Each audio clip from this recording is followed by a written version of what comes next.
Bago po tayo magsimula sa ating kwento ngayong gabi, nais ko munang magbigay ng isang mainit na pasasalamat at shoutout sa ating mga masusugid na tagapakinig. Shoutout sa Francisco family, kay Minam Francisco, Ronnie Boy at Tiffany Joy Francisco. Shoutout din kay June Tejero at kay Miss Jonah Anding.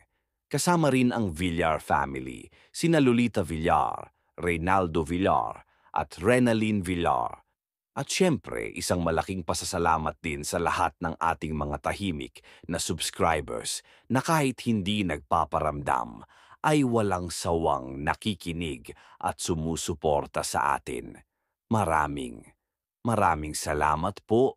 Kung gusto mo rin na maisama sa susunod na shoutout, mag-iwan ka lang ng komento sa ibaba.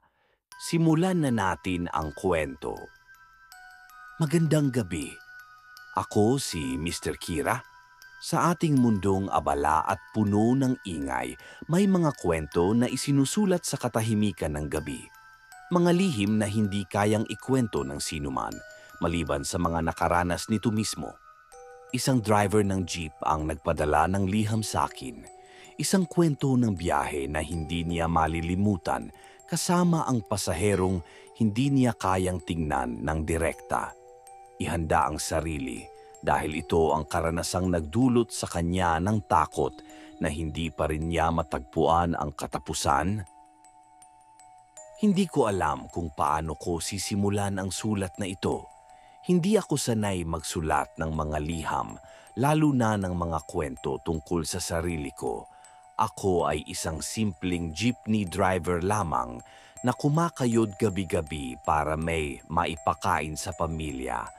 Pero ngayong hawak ko ang lapis at papel na ito, nanginginig ang mga kamay ko. Para bang kahit sa mismong pagsusulat, sinusundan ako ng alaala ng isang pasaherong hindi ko kailanman dapat isinakay. Driver ako sa isang ruta na hindi ganoon kabisi, lalo na kapag madaling araw na. San Juan hanggang Quiapo ang biyahe ko, minsan umaabot pa ng Santa. Mesa kung may nag-aabang. Sanay na ako sa mga gabing malamlam, sa mga kalsadang halos walang tao, at sa mga konduktor na natutulog habang naghihintay ng biyahe. Sa mga panahong iyon, nakasanayan ko na rin ang pakiramdam ng pagiging mag-isa sa daan. Pero noong gabi na yon, ibang klasing pag-iisa ang sumalubong sa akin. Bandang 2:00 ng madaling araw, halos wala ng pasahero. Nakatigil ako sa tapat ng isang lumang gusali na may nakasisindak na itsura. Madalas kong nakikita ang gusaling iyon.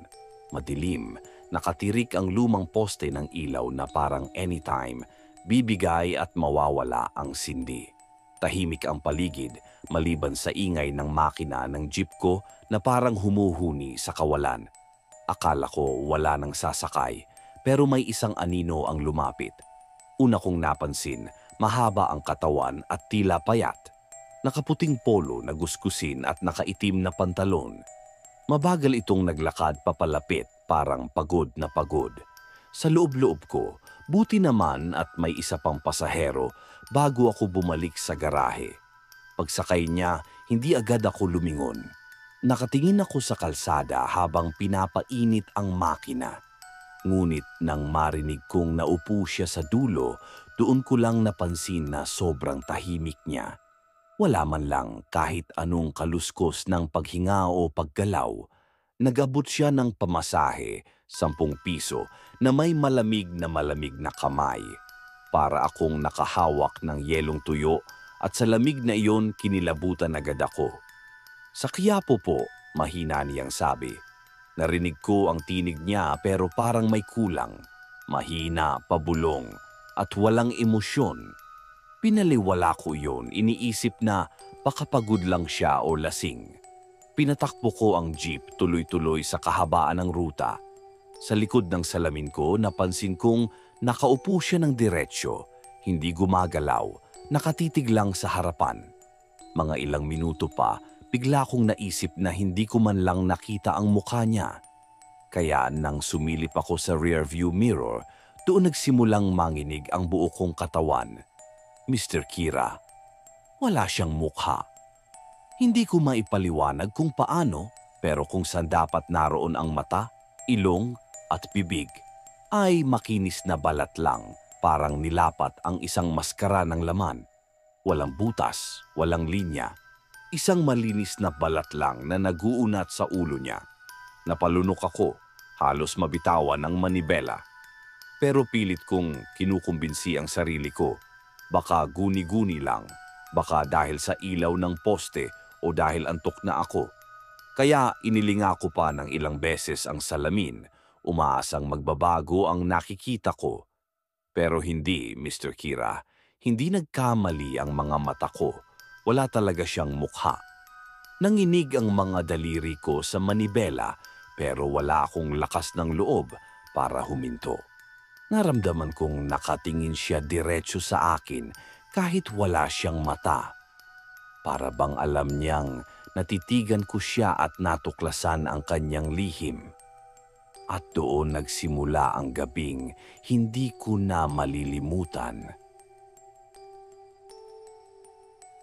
Matagal ko nang pinipilit na kalimutan ang gabing iyon, pero sa bawat pagmulat ko sa madaling araw, ang unang pumapasok sa isip ko ay ang imahe ng pasaherong iyon. Nakaupo sa dulo ng jeep, tahimik at walang mukha. Habang tinatahak ko ang kahabaan ng Legarda, ramdam ko ang malamig na pawis na bumabalot sa batok ko. Pinilit kong mag-focus sa kalsada, pero tuwing sisilip ako sa salamin, naroon pa rin siya. Nakaupo, nakaharap sa akin, parang pinagmamasdan ako kahit wala siyang mata. "Huwag kang matakot, guni-guni lang yan," paulit-ulit kong bulong sa sarili ko. Pero paano kung hindi nga? Ilang beses kong kinusot ang mata ko, nagdasal ng mahina at sinubukang huwag lumingon. Pero habang mas iniiwasan ko siyang tingnan, lalo kong nararamdaman ang presensya niya. Parang lumalapit siya kahit alam kong hindi naman siya gumagalaw. Bigla kong naalala ang sabi-sabi ng mga kapwa driver na may mga pasahero raw na sumasakay tuwing oras ng gabi pero hindi tao. Kadalasan sa sementeryo o sa lumang gusali sila nagmumula. Ang iba nagbabayad ng pamasahe pero nawawala bago pa makarating sa destinasyon. Tinatawanan ko lang ang mga kwento noon. Pero ngayong nasa harap ko na mismo, hindi ko na kayang tawanan. Pinilit kong maging kalmado. Malapit na ako sa Quiapo, ilang kanto na lang. Pero habang papalapit, napansin kong parang humahaba ang kalsada. Ilang beses na akong lumiko sa parehong kanto. Pero hindi ko marating ang karaniwang palatandaan, ang simbahan, ang palengke, ang makukulay na ilaw ng mga tindahan. Para bang umiikot ako sa isang lugar na paulit-ulit lang, na para bang nililigaw ako ng pasaherong iyon. Kumapit ako sa rosaryo na nakasabit sa may manibela. Mahigpit. Hindi ko alam kung nagdarasal ba ako o basta kumakapit lang ako sa kahit anong pwedeng magligtas sa akin. Nang hindi ko na matiis, naglakas loob akong magsalita. "Boss, saan ka nga ulit bababa?" Tahimik. Ramdam ko ang mabigat na presensya niya sa likuran, pero walang sagot. Pinilit kong lumingon. Doon ko napansin na mas malinaw na ngayon ang itsura niya. Ang maputlang balat na walang anumang guhit ng buhay, parang balat ng manika. At sa bawat segundo ng pagtitig ko, pakiramdam ko'y hinihigop ako ng kawalan ng kanyang mukha.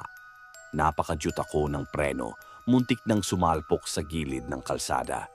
Nanginginig ang tuhod ko, halos hindi ko maituloy ang pagmamaneho. Pero nang bumalik ang tingin ko sa salamin, nakita kong nakayuko siya. Parang nakangiti kahit wala namang bibig. "Mr. Kira," sa sandaling iyon alam ko nang hindi na basta kwento-kwento lang ang mga naririnig kong alamat ng mga driver. Totoo sila at isa ako sa mga minamalas na nakatagpo ng isa sa kanila. Pinatakbo ko pa rin ang jeep pero ang ingay ng makina ay hindi kayang tabunan ang katahimikan niya.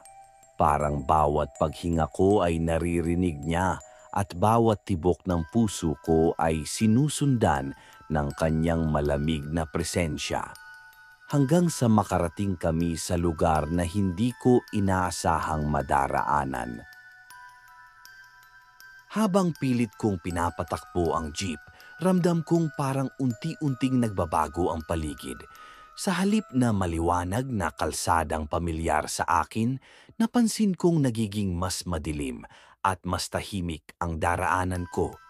Ang mga tindahan na dapat ay bukas pa kahit 10 oras, sarado na. Ang mga ilaw sa poste, nagsisindi at namamatay para bang pinaglalaruan ang liwanag na nagsisilbing tangi kong gabay. Ang mas nakapagtataka, Mr. Kira, wala na akong makasalubong na ibang sasakyan.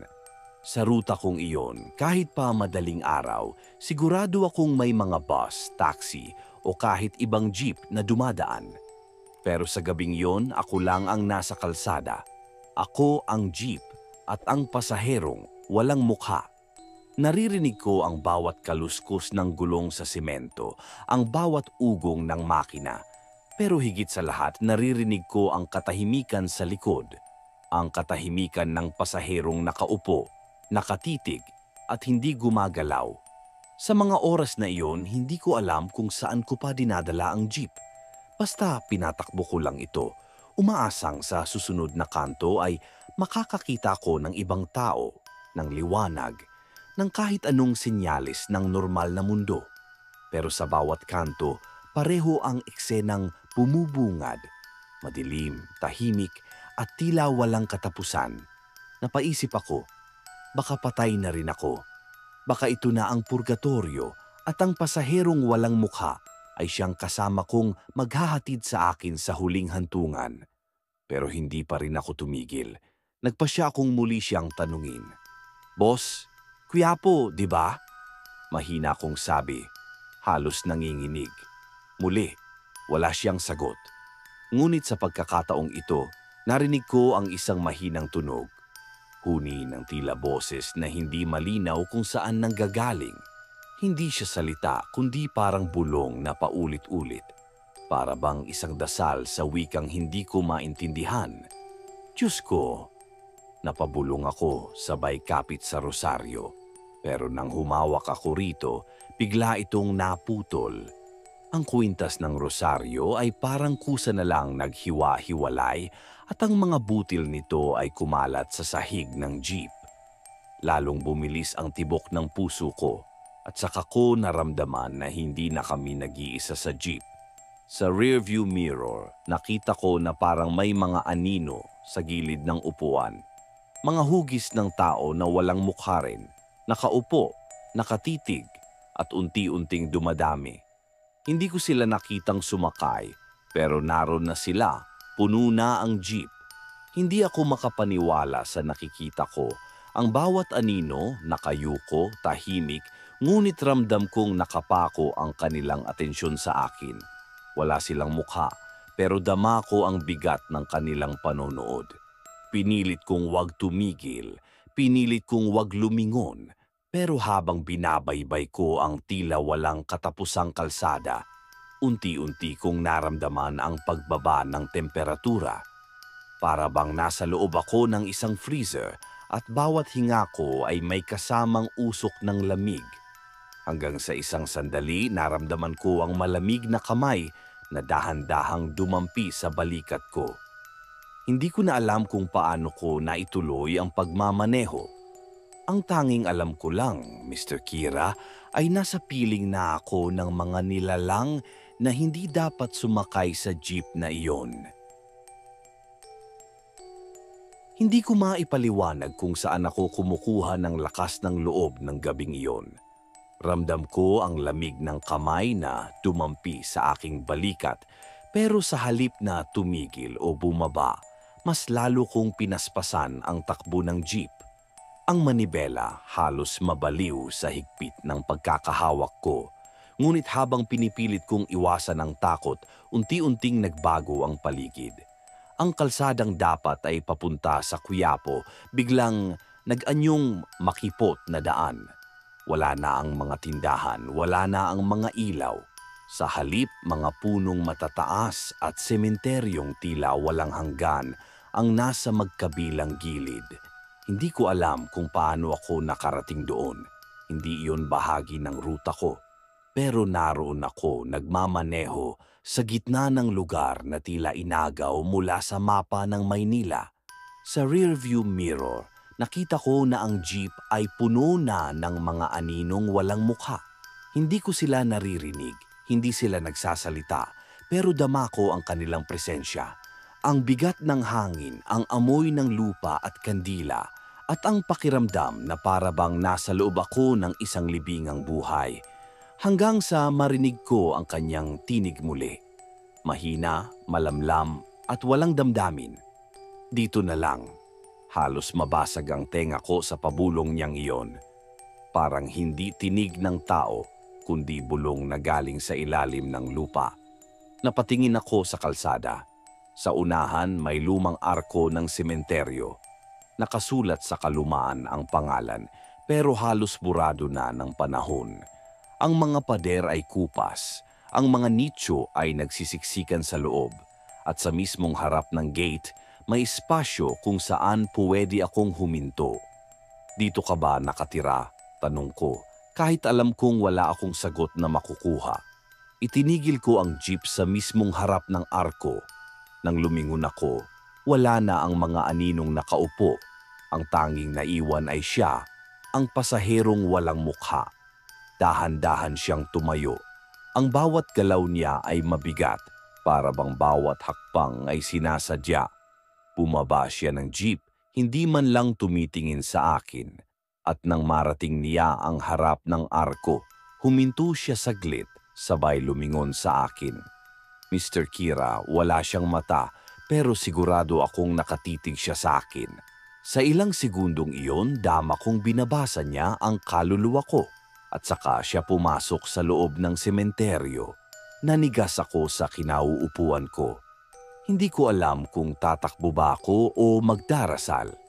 Pero bago ko pa man nakuhang makausad, narinig kong nagsara ang gate ng arko. Kahit wala namang gumalaw, isang malakas na kalabog at muli katahimikan. Wala na siya. Pero bago ko pinatakbo ulit ang jeep, may napansin akong naiwan sa sahig ng sasakyan, isang piraso ng papel na tila luma na't naninilaw. Dinampot ko iyon, nanginginig ang kamay ko. At nang mabasa ko, halos mabitawan ko sa sobrang kilabot. Isang lumang obituaryo. Pangalan ng isang lalaki na namatay 10 taon na ang nakalilipas. Ang suot sa litrato niya, puting polo at itim na pantalon. Matapos kong makita ang lumang obituaryo, para akong binuhusan ng yelo. Hindi ko alam kung paano ko tinuloy ang biyahe pauwi ng garahe, pero natatandaan ko na nanginginig ang mga kamay ko at halos hindi ko na maramdaman ang paa ko sa pedal. Ang utak ko paulit-ulit na binabalikan ang mukha ng lalaking nasa litrato, ang parehong suot ng pasahero kong walang mukha. Hindi ko alam kung paano siya nakasakay sa jeep ko. Hindi ko rin alam kung bakit siya nagpakita sa akin. Pero mula ng gabing iyon, hindi na ako muling naging katulad ng dati. Pag-uwi ko, hindi ko agad nasabi sa asawa ko. Natakot akong pagtawanan niya o sabihing nababaliw na ako. Pero nang pumikit ako para matulog, nagsimula ang panibagong bangungot. Nakita kong muli ang loob ng jeep, puno ng mga anino. Nasa likod ko silang lahat, nakaupo, nakatitig, at sa bawat paghinga ko, unti-unting lumalapit ang walang mukhang pasahero, walang salita, walang kilos, pero dama kong gusto niyang may iparating. Pagmulat ko, basang-basa ng pawis ang katawan ko.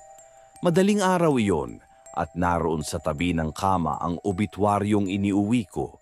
Hindi ko matandaan kung saan ko ito inilagay, pero naroon lang siya, nakapatong sa sahig. Lumipas ang ilang araw, pinilit kong bumalik sa normal. Nagmaneho ulit ako pero sa tuwing dadaanan ko ang lugar kung saan ko siya nasakay, para bang naroon pa rin siya. Minsan, naririnig ko ang mahinang boses na bumubulong ng, "Sa Quiapo po," kahit walang tao sa likod. Minsan naman, ramdam kong may malamig na hangin na dumarampi sa balikat ko kahit sarado ang mga bintana ng jeep. Hanggang sa isang gabi, may pasaherong sumakay, isang matandang babae. Tahimik din siya at nang bigla kong tingnan ang mukha niya sa salamin, nakita ko na wala rin siyang mukha. Mr. Kira, simula ng gabing iyon hindi na ako nakakasigurado kung sino ang totoo at sino ang hindi. Ang mga pasaherong dinadala ko gabi-gabi, hindi ko na alam kung tao pa o kabilang na sa mundo ng mga patay. Minsan, naiisip ko na baka may dahilan kung bakit ako ang napili nilang lapitan. Baka may kasalanan ako, baka may utang akong hindi ko alam. Pero ang pinaka nakakatakot sa lahat ay ang pakiramdam na hindi pa sila tapos sa akin. Hanggang ngayon, hawak ko pa rin ang lumang obituaryo. Hindi ko magawang itapon dahil tuwing sinusubukan ko, lagi itong bumabalik sa loob ng jeep ko, sa dashboard, sa upuan, minsan pati sa bulsa ng aking pantalon. Para bang sinusundan ako ng multong iyon saan man ako magpunta. Kaya, heto ako, nagsusulat sa iyo. Hindi ko alam kung bakit ko ito isiniwalat, pero siguro gusto kong may makarinig. Gusto kong may makaalam na totoo sila, ang mga pasaherong walang mukha. Hindi sila katang-isip. Totoo sila at baka sa susunod na sumakay ka sa jeep ng hating gabi, ikaw naman ang makaharap nila. Kung sakaling dumating ang araw na makita mo silang sumakay, tandaan mo ito. Huwag kang tumitig ng matagal. Dahil sa oras na makita mo ang kanilang kawalan, doon ka na nila isasama sa kanilang biyahe patungo sa lugar na hindi na makakabalik ang sinuman. Ito na ang huling gabi na isusulat ko ito, Mr. Kira. Kung sakaling hindi na ako muling makauwi mula sa biyahe, sana'y maiparating mo sa iba ang kwentong ito. Dahil baka sila na ang susunod. Lubos na gumagalang, isang driver na nawalan ng katahimikan. At dito nagwawakas ang kwento ng isang biyahe na hindi dapat natuloy, isang pagsakay na walang kasiguraduhan kung saan hahantong. Ang tanong, kung ikaw ba ay sumakay din ng jeep sa hating gabi, kaya mo bang makilala kung sino ang totoo at sino ang wala ng mukha? Kung nagustuhan mo ang kwentong ito, huwag kalimutang i-like, i-share, at mag-subscribe para sa iba pang nakakakilabot na karanasan. Ako si Mr. Kira. Nagpapaalala, huwag basta tumitig sa dilim. Baka may nakatingin na sayo.